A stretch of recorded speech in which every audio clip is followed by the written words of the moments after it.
What's up, YouTube? My name's James, also known as MMCXV, and I'm going to be bringing you a video on Elite Dangerous as part of a independent creation group known as Crimson. In this video, I'm going to be describing basically the core elements of the game, and basically what Elite Dangerous is a sci-fi MMO, and the core principle of this game is not like space combat or just fighting another faction.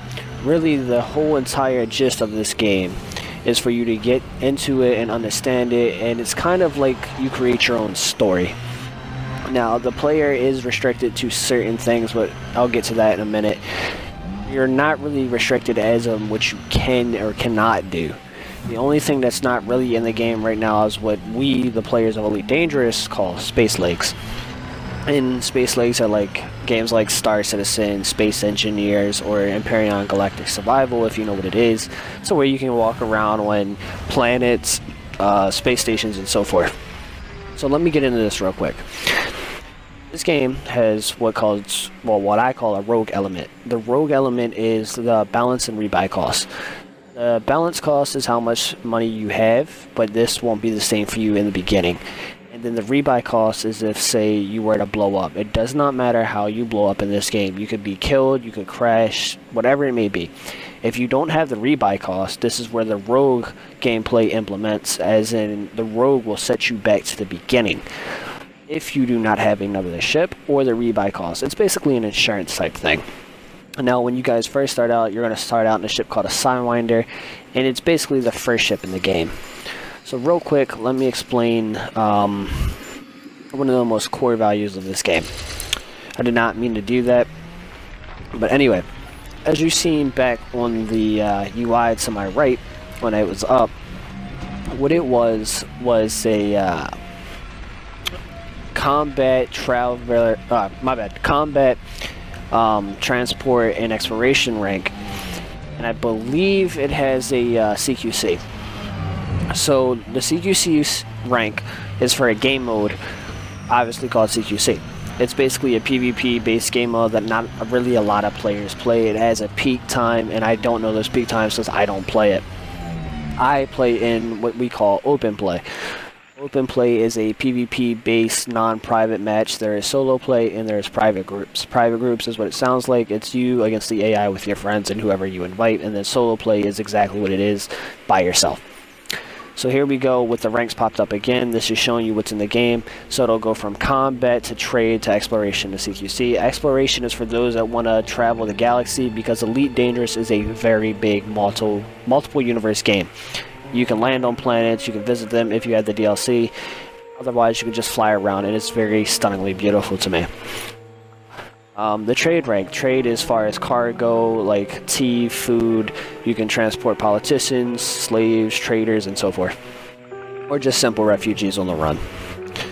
And then you have your combat rank, which is when you do combat. But I'm not going to get into that in this video.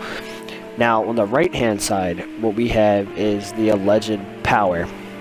Now, the alleged power is like choosing who you want to align yourself with. You don't have to, but I chose the Federation because I run a group called the Federal Defense Initiative with my friend Irish, and that's why we're aligned with Zachary Hudson, because he is the president of the Federation.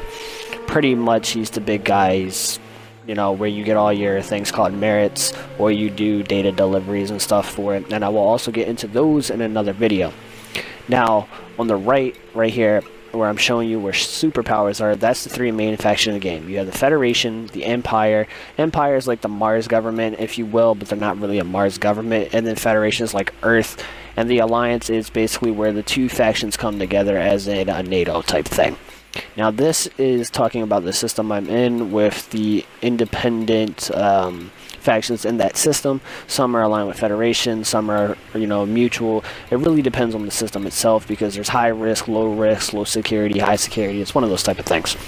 Now, on the left, this shows where you are in the system as a navigational panel. Now, this is just showing me what I'm on the planet and what's on the planet, and the surrounding area. Once I get into space, it'll change, but I'm not going to do that in this video. but I want to really make this a big thing. The galaxy map, when you get into it and you get used to it, it is the best thing to use as far as navigation, regardless of whatever you're doing. You can use the system map for planets, you can fly around and do navigation for deep exploration, so that's cool. Now on the right here, all the way at the bottom, I want to show you a thing called engineers. Basically what engineers are is people in the game, AI, that help you upgrade your ship's weapons, what they call hull, which is your armor, your frame shift drive, which we call an FSD, your engines and thrusters. This just makes them work a hell of a lot better than what you would want normally. Now, if you know a good ship build and you have the credits, you're fine. Well, you're not fine, but you'll hold up. But if you engineer your stuff, it is a hell, and I mean a hell of a lot better and worth the time. Now, I want to just drive around and show you guys kind of what it's like if you have the DLC called Horizons. That's the only way you can land on planets in game. So we're going to drive around and try to find a space rock, because I'm actually doing my engineer in this video.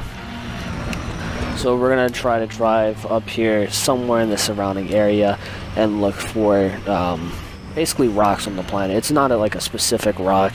It will tell you if it has materials. Excuse me. So when you get to this part of the game where you're doing the material hunting for engineers, which you will have to do, there will be certain quests, rather it be missions, bounties, or whatever it may be. You're still going to need materials to upgrade your weapons, and it's basically RNG. You get lucky if you get it all the way, or you could just level it up all the way. Sometimes you'll hit it once and boom, you'll level it up for, you know, whatever level it may be. And that's always very good to have. But sometimes you're just not that lucky. As I said, it's RNG. I believe the rock was up in the hills somewhere as it's showing up on the map. Now, Irish told me, which is the guy at the top, he told me that if on your PDA up, oh, it's right here, but he told me on the yellow map where it's blinking, the wave scanner, the farther there it is at the top, the farther it is away from you, and the closer it is, or the more thin your lines are, then that's where, you know, it's closer to you. Now, I didn't mean to do that, but if you go into the camera, it's easier for you to destroy the rock and pick up your stuff. Now, when you want to pick up stuff, you just simply open up your cargo scoop, drive over it, and pop it right up. Sometimes you gotta select it to see what you're doing, but I didn't realize I retracted mine in this part of the video. So now I just gotta open it up and pick it up, and you'll see, boom, there we go. And a cool thing to note is you do not need a cargo scoop to pick these up. You need cargo scoops for when you're doing trade and so forth. However, I thank you for being here, and I will see you guys in the next.